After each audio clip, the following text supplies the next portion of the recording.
Hey guys, and welcome back to our channel How to Guide. In this tutorial, we are gonna look at how to contact support on Crackle. Now let us begin. Do you note that I have already logged into my account? In case you have not, do it right now. The process is quite easy. Now let us simply look at how to contact Crackle. At the top right, you can see a button like this that says My Account. Simply hover over it, and once you guys do that, this thing will open up. And from here, the very first thing that you're gonna see is this thing called as Help Center. Click on it.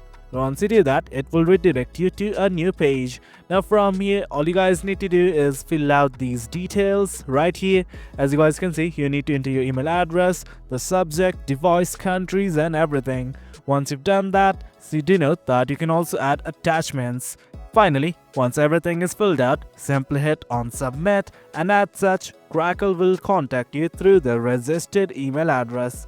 And guys, that is it. That is how we contact support on Crackle. The process is quite easy. Hope you guys found this video informative, and for more content like this, do remember to hit like, share and subscribe. Your support fuels us. Until next time, thank you.